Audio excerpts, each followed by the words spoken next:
कि सरकारी योजनाओं के सिवाय भी कुछ है, वो ही इस सांसद ग्राम योजना का, आदर्श ग्राम योजना का आत्मा है।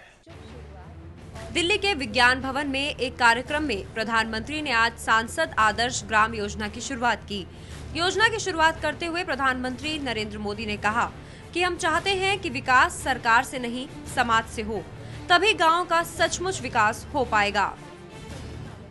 गांव में हमें वोट मिले या न मिले, उस गांव की कोई बिरादरी हमारा सहयोग करे या न करे, मेरा उस गांव के किसी नेता के साथ पड़ती हो या न पड़ती हो, इन सब से परे होकर के एक गांव के लिए ये सारे बंधन सब गांव के बाहर छोड़ के आ जाऊंगा। मैं उनका साथी बनकर के काम कर सकता हूं क्या? प्रधानमंत्री नरेंद्र मोदी ने इस मौके पर कहा कि वो भी जल्द ही एक गांव को चुनेंगे और उसे आदर्श गांव बनाएंगे। सांसद आदर्श ग्राम योजना के जरिए सांसद अपने क्षेत्र के गांवों की पहचान कर उसका विकास करेंगे। क्या है ये पूरी योजना, आइए समझते हैं। इस योजना के तहत सांसदों को 2019 तक 3 गांवों को चुनकर उनका विकास करना है। इस लिहाज से 2019 तक 2500 गांव विकसित हो जाएंगे। इसके बाद हर साल एक गांव, यानी 2024 तक 5 गांवों का विकास हर सांसद को करना होगा।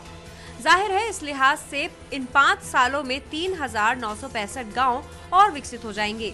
इन 8 सालों में 6344 गांव विकसित हो चुके होंगे।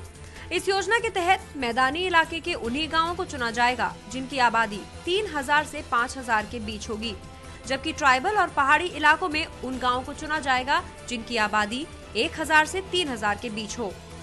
प्रधानमंत्री नरेंद्र मोदी ने 15 अगस्त को लाल किले से दिए अपने भाषण में इस योजना को शुरू करने का जिक्र किया था। आज जयप्रकाश नारायण का जन्मदिन है, इसलिए आज का दिन चुना गया है। इस मौके पर कांग्रेस के 3 सांसद राजीव शुक्ला, अभिजीत मुखर्जी और MS गिल पहुंचे। वहीं शिवसेना का एक भी सांसद इस कार्यक्रम में शामिल नहीं हुआ। लोगों को इसमें शामिल होना चाहिए।